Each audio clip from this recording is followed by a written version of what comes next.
One of the most controversial figures in South Africa's political history was Winnie Mandela, the wife of our late President Nelson Mandela, and to many, the mother of the nation.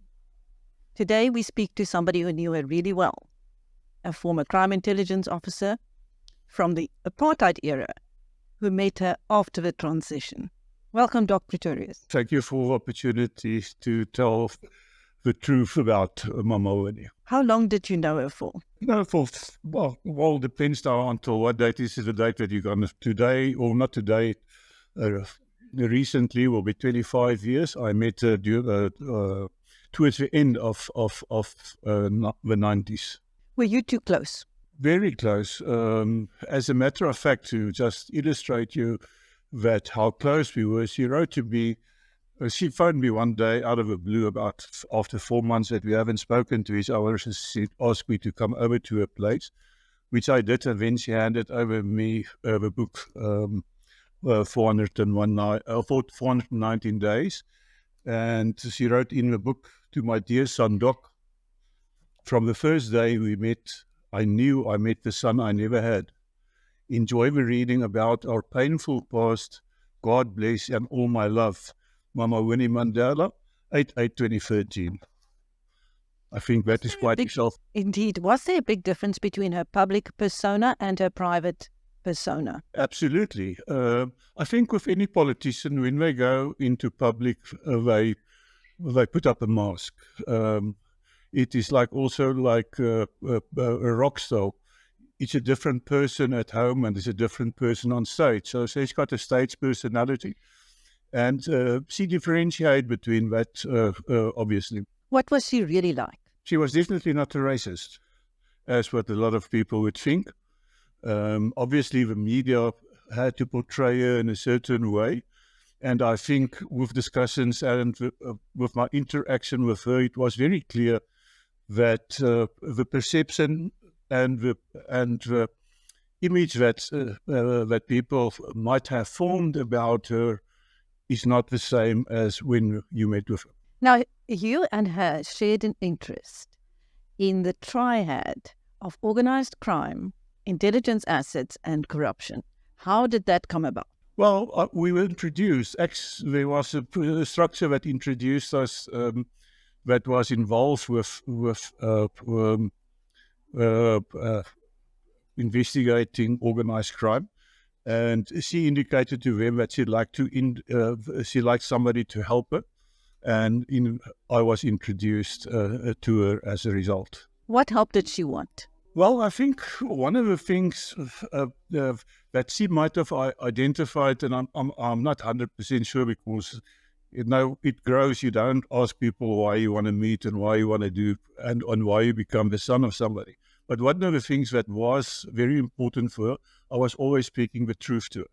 So it doesn't matter how dark my past was, I was also telling her exactly what we did and how we did. And it was so from both sides, because liberation movements became involved with crime. And I knew about the rumors around her. And obviously she knew quite a lot. If there was a cash in transit, she will know exactly who was it. And but for me, what was quite important over time, and now looking back at that relationship, is that how police deliberately don't point out that some of these criminals that's involved with hideous crimes are actually ex-liberation movement operatives. So what did Winnie want done? See, obviously for her, it was an attempt to start and clean out the criminal networks that was not part of these structures, because what she identified was a lot of the criminals that all of a sudden came back into the ANC was not people that she knew, and it's obviously those people received protection from the police and from intelligence structures, which means they most probably was intelligence assets was deployed within the ANC to act as sources of information. And why was she so concerned about those networks?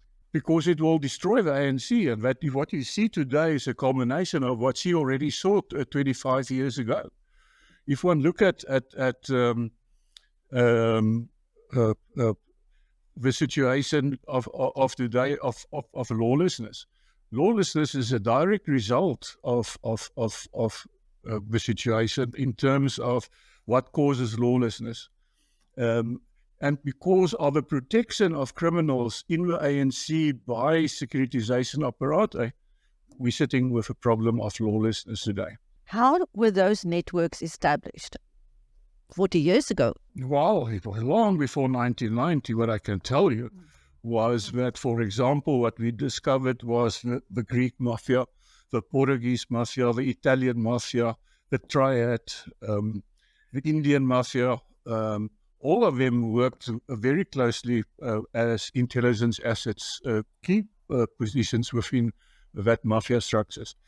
It's very, very deeply rooted with securitization structures in South Africa. And I think what happened was, after 9/11, those structures was reactivated and used for the 2010 Soccer World Cup.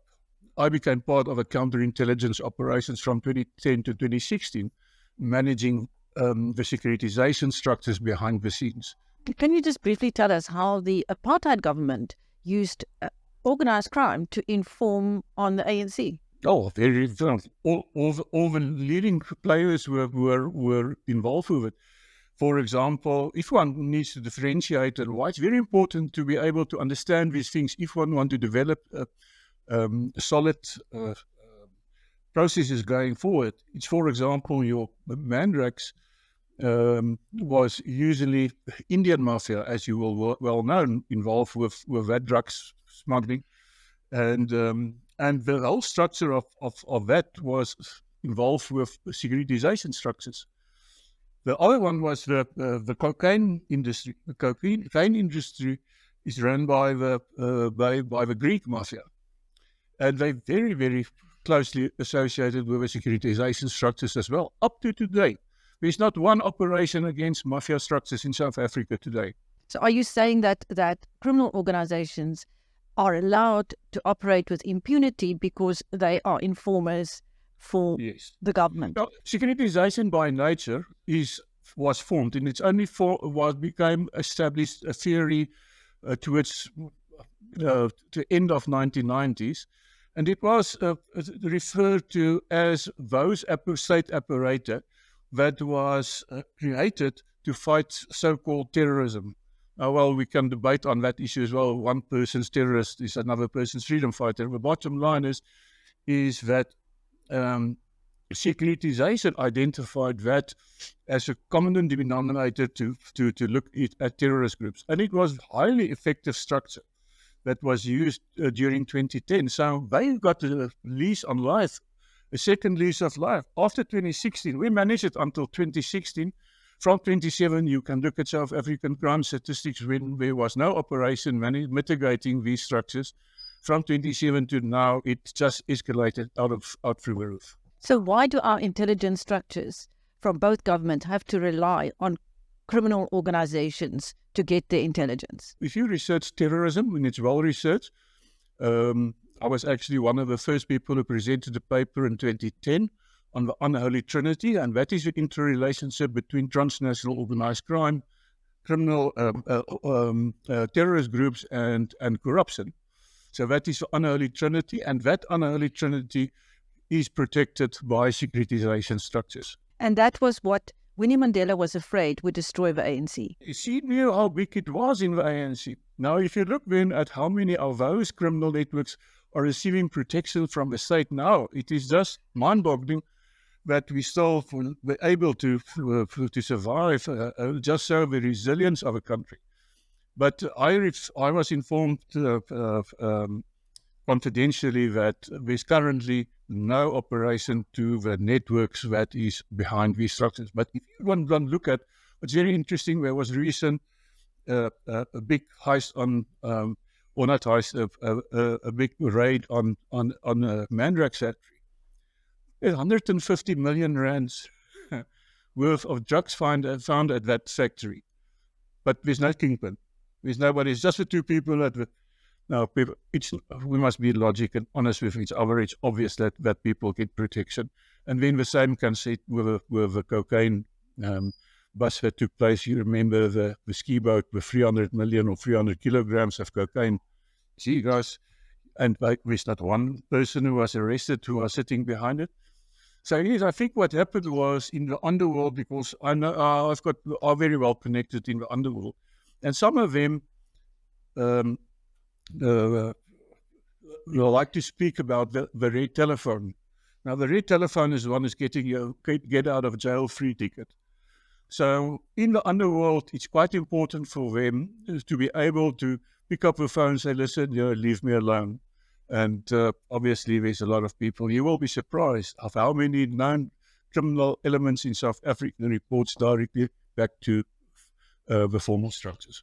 Now, you have written a book titled Winnie Mandela's Last Wish. What was that last wish? The last wish was, well, basically, the talk was about what is going to happen. Will something happen if something happened? Because she was not well the last couple of and the photograph of me with her on the back of a book was in her bedroom 3 months before she passed. And we were supposed to meet as well in that period. But for her, it was, I think she received some comfort when I told her I finally understood what is happening in this country, and I will be able to mitigate these networks going forward. And that gave her a little bit of I think, peace of mind. Her worst fears, have they not begun to come true now? Well, I think understanding the issues is quite important in this process. I think what one needs to understand that in South Africa, the political and economic elite will be looking after their interests. It's obvious every country in the world do that. So for us in South Africa, what is the objective? Where are they going forward? We know all these things, and we were planning, strategizing from 2011, 2012 already. What is the problems? How is it going to evolve, etc. So we already take into consideration those things. But I think what happened now was that everybody is squeezing everybody in the process because it's about resources at the end of the day. And asking and answering your question in that is that I'm afraid that what is going on now is with the current leadership from both business and from the ANC, one needs to be very clear about it, because the politicians has been deployed by business to represent their interests. So if you want to say it's captured, you can say it's captured. I don't know. But the thing is that they do have a lot of influence. After the resignation of President Ramaphosa, who was the people convinced him to stay on? There was serious behind the scene influences happening. So tell me, did Winnie ever confide in you about what Nelson Mandela knew about who in the ANC had spied for the apartheid government? I know for a fact that he received the list from NIS. And the person who drew that list is a friend of mine. So I'm not going to reveal who and not and so on. And he didn't also reveal to me who was and who wasn't. What I do know was that Mama told me that on their first NEC meeting, Nelson stood up as the president, and he told everybody at the NEC meeting, I've got a dossier on each and every one of you. I think that explained. So Madiba knew who in the ANC had spied for the apartheid government? Yes, I'm pretty sure he knew, because the person, the dossier was handed over to him. That person is dead now, handed it over to him. And but one must understand that he had a very reconciliated approach after 90 when the unbanning happened. And he even told Mama Winnie, listen, if you're not going to stop this things, I'll have to divorce you. Because that was the deal, is that he will manage her and he couldn't manage her. She was actually behind the scenes. She told me about funny things that they did before speeches and so on, changing the script and so on. What did he want her to stop doing? She was perceived as uncontrollable, reckless, and she was a bit of a fan of Chris Hani as well, in terms of nationalization. Nationalization is a topic on its own, and that was the complete no-no. I think Professor Stompie Affair wrote a very good book on it. So, what damaged her reputation almost irreversibly in some quarters was the Stompie Affair. What did she tell you about that in private? Obviously, she told me she was set up. We didn't go into the detail. And I met some journalists who discovered the person who was the main source of that case. And he's not staying in South Africa, apparently. He's staying in London, if I'm not mistaken. And he's indicated that he was set up to set her up. So hopefully the person will do a documentary on that, and then the record will be set straight. One cannot work with lies. Now, tell me, if Mama were alive today, what do you think she would have to say to South Africa? There was a couple of times that she wanted to introduce me to different people, of different leaders in the politics and even in the economics now from within the ANC side. And obviously, she would have taken a much stronger stance against organized crime. The problem is if inequality before the law is only good for a certain period of time, and then it catching up with you. And I think that's what's happening to the current leadership. They cannot address the issue, and they try to do it themselves. You cannot sit in a glass house and start throwing stones. It's not going to work. You must get a person from outside to throw the stones. And that's what I was doing, and that was my role with Mama Winnie. Do you think she would have stayed in the ANC? We had that discussions as well. At one stage, she wanted, because everybody know that she contributed to EFF, and she considered to say maybe the ANC is a little bit too corrupt to continue the process or to continue to support them. The thing is not the corruption, it's the securitization elements within the ANC that runs the ANC contrary to the beliefs of and the ideology of the ANC.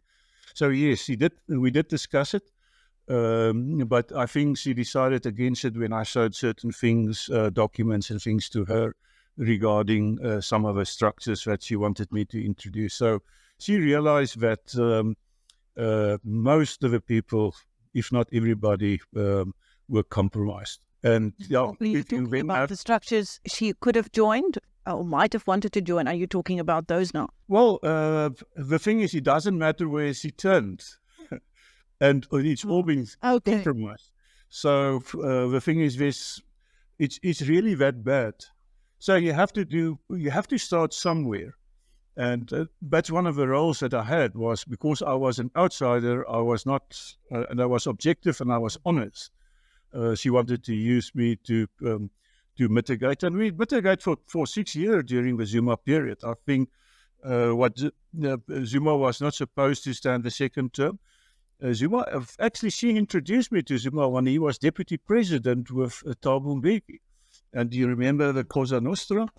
So it was to get rid of the Cosa Nostra. So she introduced me to Deputy President Zuma. We went to his official residence in Pretoria, and I gave him a copy of the document, which he then used to become president of the country. And he identified most of the people there because he was part of a process between 1980 and 1990. What last words do you have on her behalf today? I would say stop trying to be scared to do anything about what is wrong. Get out of the closet and start doing something to fix the problems in this country. It can be done. My suggestion is, if I really start working today, it will take me 2 months to collapse everything. But then there will be consequences for some people in the process. Now, those people are the people who is really the noise makers and the deal makers behind the scenes. But you don't have to destroy them in the process. So what I really want to do, and to the people outside there, is really, guys, let's change this around. We know what's going on. We know everything what's going on in this country. We've been observing for 6 years from the side. As a country, you will know, as a counterintelligence, you don't get involved. You just watch. And we're watching now. We watch with COVID. We watch with all these different things. We see who is the players, who's the people involved with framing, who's the people involved with securitization structures. We know everything. So it is now a game of chess in this process where you're going to position yourself going forward. And please, come out. Let's work together, because if we're not going to work together, people might find out that they're going to get exposed. And it seems that there is people who wants to do something. What are you busy with at the moment? I've got my own company. It's called JP Management Consultants. And I develop law and order framework to address the issue of lawlessness. And I identified local governments is the best way of introducing a strategy for lawlessness. So all local governments uses integrated development plans, and my company developed, for each municipality is different because the crime activities, everybody misses.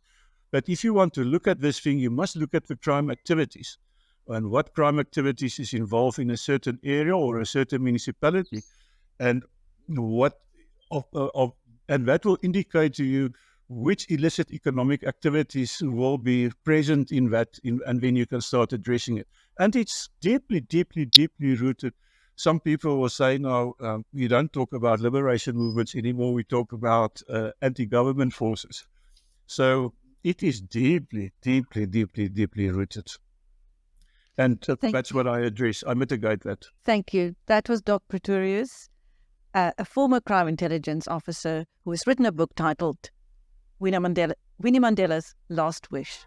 Thank you for sharing all that with us, Doc. Thanks, Chris. Have a nice day.